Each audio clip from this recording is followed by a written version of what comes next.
આચાર્ય દેવવ્રતજી, વિધાનસભાના માન્ય અધ્યક્ષ શ્રી શંકરભાઈ ચૌધરી, મારા સાથી મંત્રી શ્રી સ્વરૂપજી ઠાકોર, મારા સાથી ધારાસભ્ય શ્રી લવિંગજી ઠાકોર, શ્રી માવજીભાઈ દેસાઈ, બનાસકાંઠા જિલ્લાના ભાજપ પ્રમુખ શ્રી કીર્તિસિંહ વાઘેલા, મુખ્ય સચિવ શ્રી મનોજકુમાર દાસ, સામાન્ય વહીવટ વિભાગના અધિક મુખ્ય સચિવ શ્રીમતી અંજુ શર્મા, અગ્ર સચિવ શ્રી સંજીવ કુમાર, ડીજીપી શ્રી KLN રાવ, વાવ થરાદના પ્રભારી સચિવ શ્રી M નાગરાજન,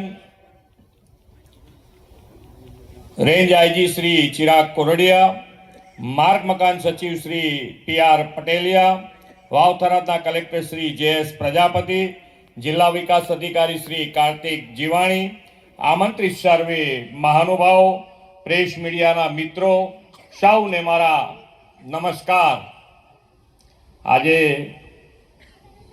નવો જિલ્લો બન્યો અને નવા જિલ્લામાં આવતીકાલે પહેલું ધ્વજવંદન અહીંયા થાય રાજ્ય કક્ષાનું, અને રાજ્ય કક્ષાનું ધ્વજવંદન થાય એનો ઉત્સાહ જે છે એ મેં તમારા બધામાં સવારથી અહીંયા છું, મેં જોયો છે કે દરેક જણને ખૂબ ઉત્સાહ છે, ખૂબ ઉત્સાહ છે।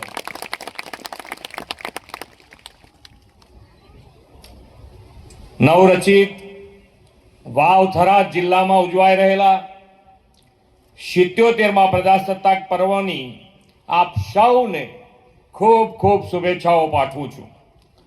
1947માં અંગ્રેજોની ગુલામીથી મુક્ત થઈને ડોક્ટર બાબા સાહેબ આંબેડકરે આપેલા બંધારણના અમલ દ્વારા 26 જાન્યુઆરી 1950થી આપણને પ્રજાસત્તાક રાષ્ટ્રના નાગરિક બનવાનું સૌભાગ્ય મળ્યું છે। 140 કરોડ ભારતવાસીઓમાં સર્વધર્મ સમભાવ, એકતા અને અખંડતાનો ભાવ આપણું આ બંધારણ ઉજાગર કરે છે। વિશ્વ નેતા અને યશસ્વી વડાપ્રધાન શ્રી નરેન્દ્રભાઈ મોદીની પ્રેરણાથી આપણે આ વર્ષે સોમનાથ સ્વાભિમાન પર્વ ઉજવ્યું છે અને આખું વર્ષ ઉજવવાના છે। આ પર્વની ઉજવણીથી વડાપ્રધાનશ્રીએ દેશની ભાવિ પેઢીને આપણી સાંસ્કૃતિક વિરાસતની ભવ્યતાનો પરિચય કરાવ્યો છે। એટલું જ નહીં, સરદાર સાહેબે સોમનાથ મંદિરના પુનઃનિર્માણનો જે નિર્ધાર પાર પાડ્યો તેને પણ ભાવિ પેઢીમાં રાષ્ટ્ર ચેતનાથી ઉજાગર કરવાનો હેતુ મોદી સાહેબે આ ઉજવણીમાં રાખ્યો। આજે તેમના જ માર્ગદર્શનમાં 77મું ગૌરવપૂર્ણ પ્રજાસત્તાક પર્વ આન બાન અને શાનથી ઉજવી રહ્યા છીએ। આદરણીય શ્રી મોદી સાહેબે રાષ્ટ્રહિત પ્રથમનો ભાવ સૌમાં જાગે અને રાષ્ટ્રીય પર્વની ઉજવણી બીબાઢાળ સરકારી કાર્યક્રમ ન બને તેવો નવતર અભિગમ આપ્યો છે। તેમણે સ્વતંત્રતા દિવસ, પ્રજાસત્તાક દિવસ, ગુજરાત ગૌરવ દિવસ જેવા પર્વો રાજ્યોમાં વિવિધ જિલ્લા મથકોએ જનભાગીદારીથી ઉજવીએ એનો વિકાસ પર્વ બનાવ્યો છે। આજે આપણે એ જ પરંપરા તેમના જ માર્ગદર્શનમાં આગળ વધારતા વાવ થરાદ જિલ્લામાં રાજ્ય કક્ષાની ઉજવણી કરી રહ્યા છીએ। વિવિધ ક્ષેત્રે સિદ્ધિ મેળવેલા આ જિલ્લાના 16 જેટલા નાગરિકોનું આજે અહીંયા સન્માન કર્યું છે। એ સૌને પણ ખૂબ ખૂબ અભિનંદન પાઠવું છું। આ નવરચિત જિલ્લાની ધરતી પર પ્રથમવાર થઈ રહેલી પ્રજાસત્તાક પર્વની ઉજવણી સરહદી વિસ્તારના માન, ગૌરવ અને ઉજ્જવળ ભવિષ્યનો સંકલ્પ છે। નાનામાં નાના માનવીને પોતાના કામો માટે દૂર ન જવું પડે અને ગામની નજીકમાં જ સરકારી સેવાઓ મળે તેવો લોકહિત અને ઇઝ ઓફ લિવિંગનો મંત્ર શ્રી મોદી સાહેબે આપણને આપ્યો છે। આ મંત્રને સાકાર કરતા આપણે ગાંધી જયંતિ 2 ઓક્ટોબર 2025થી વાવ થરાદને અલગ જિલ્લો બનાવ્યો છે। આ જિલ્લો આંતરરાષ્ટ્રીય સરહદ ધરાવતો સુરક્ષાની દ્રષ્ટિએ સૌથી મહત્વનો જિલ્લો છે। 1965 અને 1971ના ભારત પાકિસ્તાન યુદ્ધ દરમિયાન આ વિસ્તારના નાગરિકોએ જે સહન અને સમર્પણ દાખવ્યું હતું તે ઇતિહાસમાં સુવર્ણ અક્ષરે અંકિત છે। વાવ અને થરાદના અંતરિયાળ ગામોએ લશ્કરી લોજિસ્ટિક માટેના મુખ્ય કેન્દ્ર બન્યા હતા। અહીંના ગામોના લોકોએ યુદ્ધ સમયે સરહદ છોડીને સલામત સ્થળે જવાને બદલે ભારતીય સેનાની સેકન્ડ લાઇન ઓફ ડિફેન્સ તરીકેની ભૂમિકા અત્યંત નિષ્ઠાપૂર્વક ભજવી હતી. આજે સરહદી સંત્રી એવા રણછોડ પગીની રાષ્ટ્રભક્તિને વંદન કરું છું. ઇતિહાસ અને વિરાસતની ભૂમિ નણાબેટની રણની રેતીમાં કંડારેલી બીએસએફની શૌર્ય ગાથાને પણ સલામ કરું છું. ખેતી, પશુપાલન અને લોક કલ્યાણની આગવી વિશેષતા ધરાવતા વાવ થરાદે સાંસ્કૃતિક સાદગી અને સંઘર્ષમાંથી વિકાસની દિશાનું દર્શન કરાવ્યું છે. નવો જિલ્લો બનવો એ માત્ર વહીવટી નિર્ણય નહીં, આ વિસ્તારના લોકોના લાંબા સમયના સપનાને સાકાર કરવાનું અમારું કમિટમેન્ટ છે. આદરણીય શ્રી મોદી સાહેબે સર્વગ્રાહી, સર્વસ્પર્શી, સર્વ સમાવેશી અને સર્વપોષક વિકાસનું વિઝન આપ્યું છે. આ નવરચિત જિલ્લાને પણ ઝડપભેર વિકાસની પ્રગતિમાં જોડવા આ પ્રજાસત્તાક પર્વને વિકાસ પર્વ બનાવ્યું છે.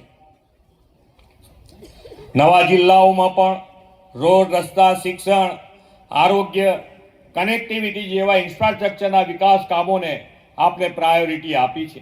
આજે એક જ દિવસમાં એક સાથે 207 કરોડ રૂપિયાના 25 વિકાસ કામો આપણે હમણાં જ અહીંયા આગળ ભેટ આપી છે. નવું જિલ્લા સેવા સદન 70 કરોડના ખર્ચે બનાવ્યું અને તેનું પણ આજે ભૂમિપૂજન કર્યું છે. એટલું જ નહીં, આ જિલ્લાના ઔદ્યોગિક વિકાસને ગતિ આપવા દુધવામાં 40 હેક્ટરમાં જીઆઈડીસી બનાવવાના છે, તેનું પણ ભૂમિપૂજન કર્યું છે. વડાપ્રધાન શ્રી મોદી સાહેબે નવા જિલ્લાઓ સહિત ક્યાંય પણ વિકાસના કામો માટે નાણાંની કોઈ કમી ના રહે તેવું આયોજન કરેલું છે. હજુ તો 3 મહિના પહેલા જ નવા બનાવેલા આ જિલ્લાને અત્યાર સુધીમાં ગ્રામીણ વિસ્તારના વિવિધ કામો માટે એકલા પંચાયત વિભાગને 59 કરોડ રૂપિયા ફાળવ્યા છે. જિલ્લા મુખ્ય મથક થરાદની નગરપાલિકા પણ હવે એ ગ્રેડની નગરપાલિકા બની છે અને વિકાસના કામો માટે હવે આ નગરપાલિકા એ ગ્રેડની થઈ. એટલે અત્યાર સુધી એને 5 કરોડ રૂપિયા જે ગ્રાન્ટ દર વર્ષે મળતી હતી વિકાસના કામોની, એની જગ્યાએ 7 કરોડ વધારે, એટલે કે વર્ષે 12 કરોડ રૂપિયાની ગ્રાન્ટ મળવાની છે. વડાપ્રધાન શ્રી મોદી સાહેબની વિઝનરી લીડરશિપમાં કેન્દ્ર અને રાજ્યની ડબલ એન્જિન સરકારમાં વિકાસની સ્પીડ અને સ્કેલ પણ ડબલ થયા છે. વડાપ્રધાન શ્રી આ સરહદી વિસ્તારમાં સુજલામ સુફલામ અને નર્મદા આધારિત યોજનાઓથી છેક છેવાડાના ગામો સુધી પાણી પહોંચાડ્યું છે. આ જિલ્લાના 1,37,000 થી વધુ ખેડૂતોને ઊભા પાકમાં થયેલા નુકસાન માટે 395 કરોડ રૂપિયા ચૂકવ્યા છે અને પાણી ભરવાની સમસ્યાને કાયમી ઉકેલ માટે જરૂરી આયોજન માટે 2500 કરોડ રૂપિયાનો ખાસ પ્રોજેક્ટ પણ તૈયાર કર્યો છે. આ સરહદી જિલ્લાના રણ વિસ્તારને કારણે સૂર્યપ્રકાશનો સીધો લાભ મળે છે. વડાપ્રધાન શ્રી મોદી સાહેબે સૂર્ય શક્તિથી વીજ ઉત્પાદન દ્વારા ગ્રીન ક્લીન એનર્જીનો માર્ગ ચીધ્યો છે.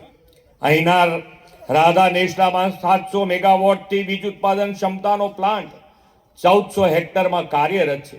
શ્રી મોદી સાહેબે સોલર એનર્જીનો ઉપયોગ વધુને વધુ લોકો કરે તે માટે પીએમ સૂર્યઘર મફત વીજળી યોજના શરૂ કરાવી છે.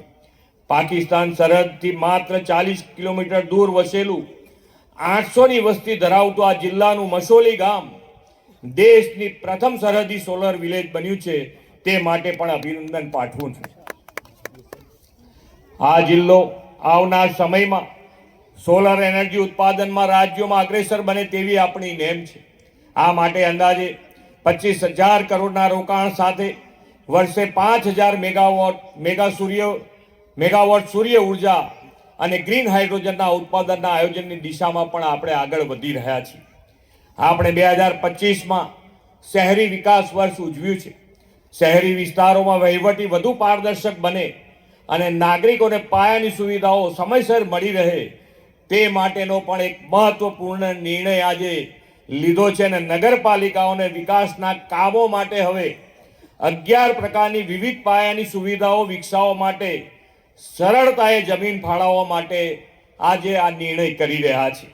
નગર સેવા સદન, fire station, sewage treatment plant, water treatment plant, ભૂગર્ભ ગટર drainage pumping station, water supply project, solid clean waste management plant માટે સ્ટ્રોમ વોટર ડ્રેનેજની કામગીરી, anganwadi, town hall, community hall, convention centre જેવી આવશ્યક નાગરિક સુવિધાઓ લોકોને સરળતાએ મળે તે માટે આ સરકારી જમીન નગરપાલિકાઓને આપવામાં આવશે.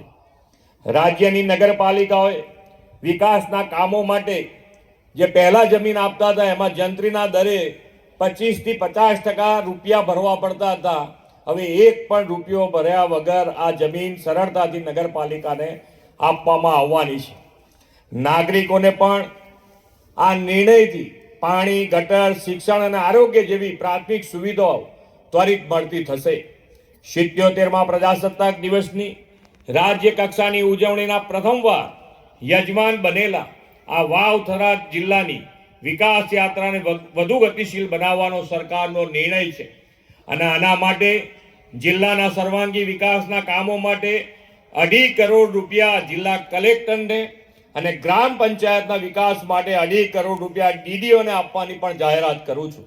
વડાપ્રધાન શ્રી નરેન્દ્રભાઈ મોદીએ સૌનો સાથ, સૌનો વિકાસ, સૌનો વિશ્વાસ અને સૌના પ્રયાસના મંત્ર સાથે વિકસિત ભારત 2047નો સંકલ્પ કર્યો છે.